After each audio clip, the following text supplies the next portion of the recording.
मधुर अनुभव आपसे शेयर करना चाहती हूँ कि अभी 15 दिन पहले ही अंजू बहन ने मुझे अपने घर भजन के लिए बुलाया हुआ था और मेरी शारीरिक परिस्थिति भी ठीक नहीं थी। मैं डॉक्टर के पास गई हुई थी, लेकिन डॉक्टर ने कहा कि आपको डेंटल प्रॉब्लम नहीं है, आपको पेट की है। तो घबराई बैठी थी कि पता नहीं मेरे पेट में क्या है। लेकिन फिर भी जैसे कि मेरे को बाबा की लगन थी कि मैंने जाना ही है, जाना है।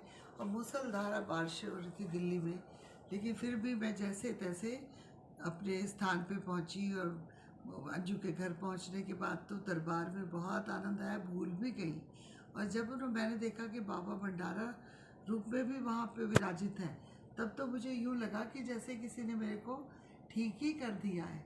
और प्रवीण मुदगल जी का भजन था, उसमें मैं इतनी लीन हो गई कि भूल भी गई कि मेरी समस्या है। अंजू जी से बोला कि मुझे साईं इसी रूप में जब शिरडी में जाओ तो ला देना। तो उन्होंने कहा भी कि ठीक है। और जब भजन समाप्त हुआ, मैं अपने घर आने के लिए उनसे प्रसाद लेने गई तो प्रसाद में उन्होंने मेरी झोली में बाबा भी दिए। और मैं इतनी आनंदित हो गई कि जैसे मेरे पिता लेके मैं जाऊंगी। और पूरा रास्ता उनकी बेटी है सानी, उसने वहाँ बाबा रख दिए मेरी गाड़ी में। पूरा रास्ता आनंद लेती आई, अपने मंदिर में लाके उन्हें विराजित किया। और अब तो ऐसा हो गया कि रोज़ ही जब जोत जलाती हूँ तो पहली नज़र मेरी वही जाती है कि शुक्राना करती हूँ बाबा का कि आपने मेरे को इस स्थिति में लाई कि मुझे अपने आप पे बहुत ही कॉन्फिडेंस होता गया कि साईं मेरे करीब हैं। और जब वो चमत्कार हमारे तरफ का होता है, हमें लगता है बाबा ने हमारी सहायता करी, हमारी केयर करी, तो हम और भी ज़्यादा स्ट्रॉन्ग हो जाते हैं कि साईं चौखट से ही हमको सब कुछ मिलता है। इसी तरीके से जब बाबा ने, मैं फाइनली अपने डॉक्टर को दिखाने गई तो उन्होंने कहा कि नहीं, आपको कुछ भी ऐसा कुछ नहीं है, बस ये एंटी एसिड गोली आपको 10 दिन खानी है और आप एकदम ठीक हो, कुछ घबराने की बात नहीं। तो मुझे ऐसे लगा जैसे कि मेरा दिल जो बिल्कुल धड़क रहा था थम गया। और ऐसे लगा बाबा स्वयं आके मेरे सारे कारज बनाते हैं। और यही सब देख के मेरे को विश्वास, मेरा क्या, हर भक्त का विश्वास ही बाबा ऐसे अपनी तरफ आकर्षित करते हैं। क्योंकि हम भी तो हार्ड मास के पुतले हैं।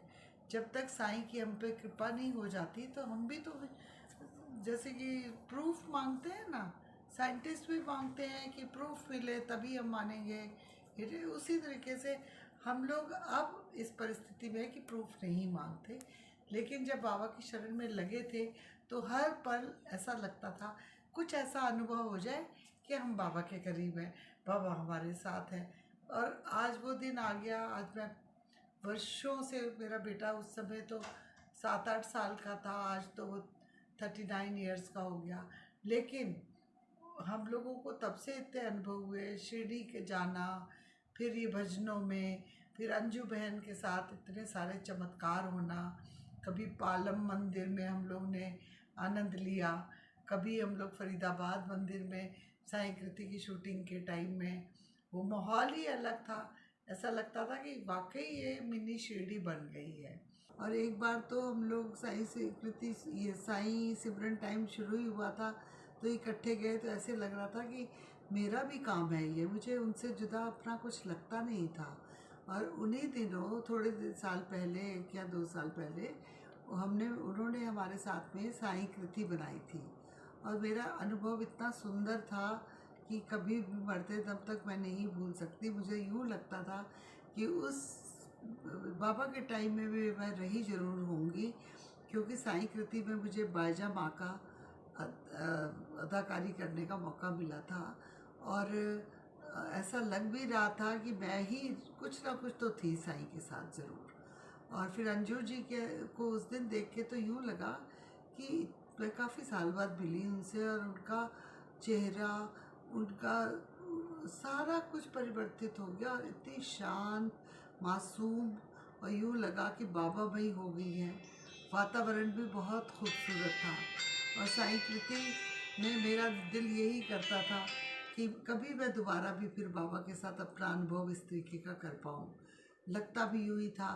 और अज्जू जी ने डायरेक्शन भी खूब अच्छा देती थी, फोटोग्राफी करती थी, और हम लोग हंसी मजाक में यूँ साईं के साथ एक अपनी यात्रा कर बैठे।